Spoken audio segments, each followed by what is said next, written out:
ঐ ৰুমি, তই গম পাৱনে নাই? মোৰ যাৰ লগত বিয়া হ'ব বহুত ডাঙৰ ব্যৱসায় আছে তেখেতসকলৰ ঘৰত আৰু বহুত ধনী মানুহ। তহঁতৰ মায়ে আমাৰ মাক কৈছিল। মায়ে মোক কৈছিল, ভালে হ'ব দিয়া, তই সুখত থাকগৈ। সুখত? মইতো মহাৰাণীৰ দৰেই থাকিবলৈ পাম।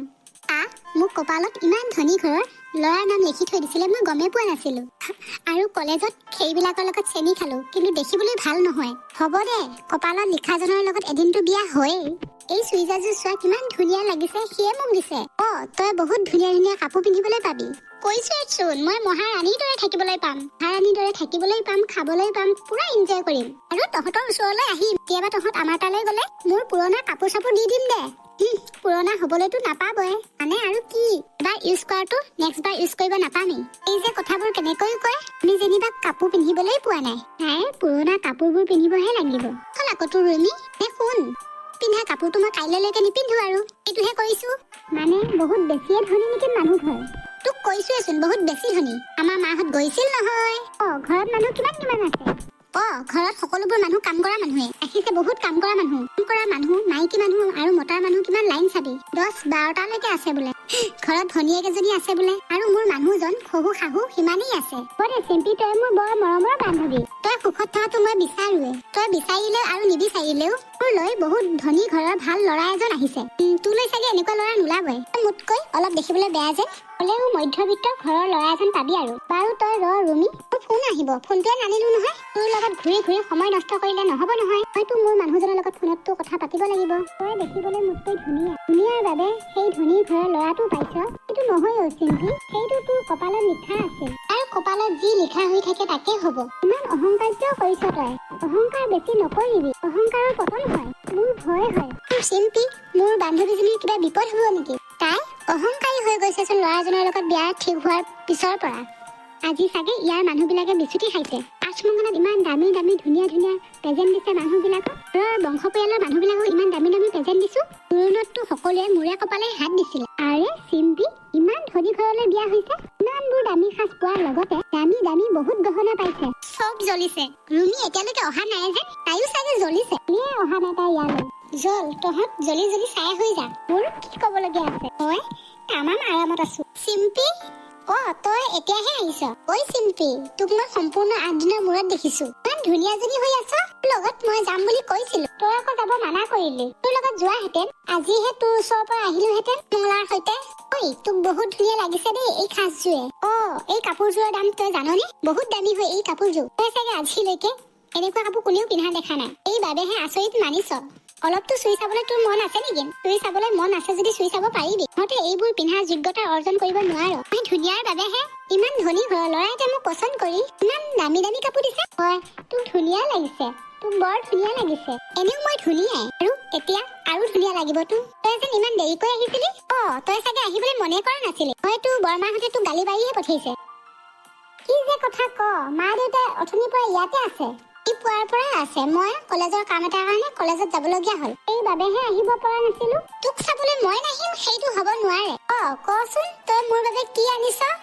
সকলোৰ বাবে দামী দামী উপহাৰ আনিছ, কিন্তু তোৰ সেই বেষ্ট ফ্ৰেণ্ডজনী ৰুমিলৈ কি আনিলি তই? থুলৈ মই সঁচা কথা ক'বলৈ গ'লে তোলৈ মই একো নানিলো, পাহৰিয়ে থাকিলো। ঘৰৰ মানুহ আৰু বংশ পৰিয়ালৰ মানুহকেইটালৈহে আনিছো। আৰু মোক সুধিছিল কাৰ কাৰ বাবে নিব লাগিব। মই মোৰ বংশ পৰিয়ালৰ মানুহ কেইজন আৰু ঘৰৰ মানুহ কেইজনৰ কথা ক'লো। আৰে তোৰ কথা পাহৰিয়ে গ'লো। হোৱা 8 দিনতে মোক পাহৰিলে। তোৰ পৰা একেলগে ডাঙৰ হলো, একেলগে খেলিলো, তই মোক পাহৰিয়ে গলি। হয় দে, পাহৰিয়ে গলো। কেতিয়াবা আহিলে তোলৈ কিবা কিনি আনিম দে। তইও যাবি আকৌ তালৈ? হয়তো যাব ওলাইছিলোৱে, তইহে নিনিলি। মই প্ৰথম ঘৰখনলৈ গৈছিলো, লৈ যাব নোৱাৰো নহয়। এতিয়া ওলাবি, আজিয়ে ওলা নহলে। আহিবি, তোৰ বেষ্ট ফ্ৰেণ্ডজনী কিমান আৰামত আছে। দে, আজি নাযাওঁ বাৰু, একেদিন যাম। ঐ ৰুমি, তই ৰ হা, মই মোৰ মানুহজনৰ ওচৰলৈ যাওঁ। ঠিক আছে। সেই চিম্পিজনী বহুত সলনি হ'ল। আৰে তাই মোকে পাহৰিলে এই 8 দিনতে। সৰুৰ পৰা একেলগে ডাঙৰ হলো। তই মোক পাহৰিয়ে গলি নে চিম্পি?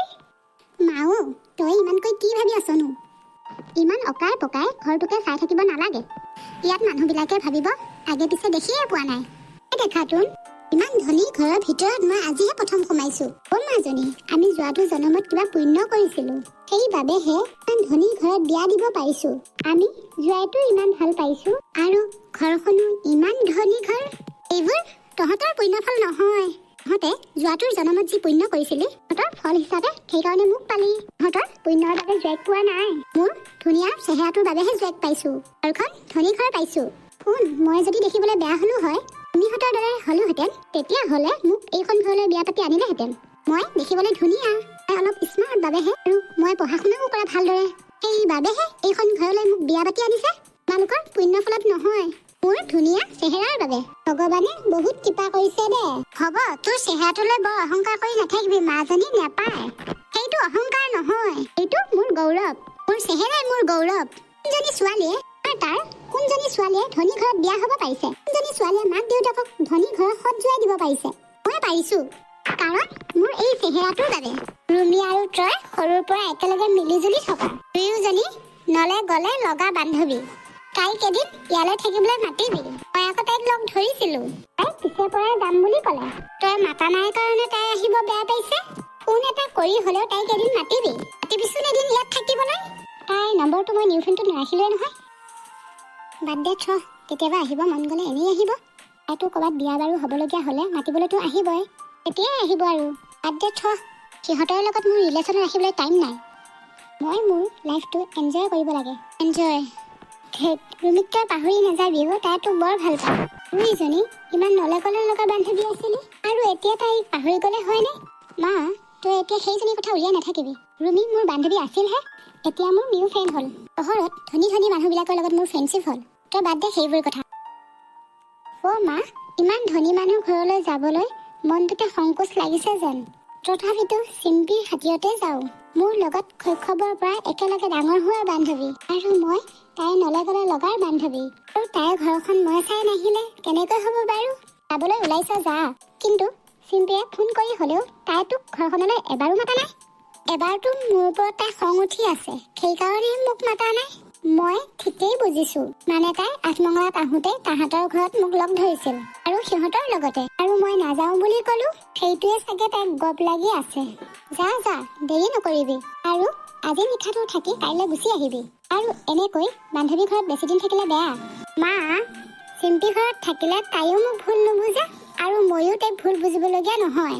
আৰু নহয় দে, আৰু সিহঁত বহুত বেছি ধনী, সেইকাৰণেহে মনটো ভাল লগা নাই। সিহঁত ধনৰ ধনী, কিন্তু তই মনৰ ধনী, কিন্তু তোৰ মনটো বহুত বহল। সেইবোৰ সংকোচ কৰি থাকিব নালাগে। ৰচোন তই বাৰু লাৰু কেইটা আৰু পিঠা কেইটা বান্ধিলি নে নাই? চিম্পিয়ে যে বগা পিঠা কিমান ভাল পায়। তিল দিয়া বগা বগা পিঠাবোৰ তই বনোৱা বৰ ভাল পায়, আৰু মই বনোৱা নাৰিকলৰ লাডু ক'বই নালাগে আৰু। আজি আৰু সেইবোৰ লৈ গ'লে আৰু তাত ওলোৱা নানা মিঠাইবোৰ বাদেই দিব।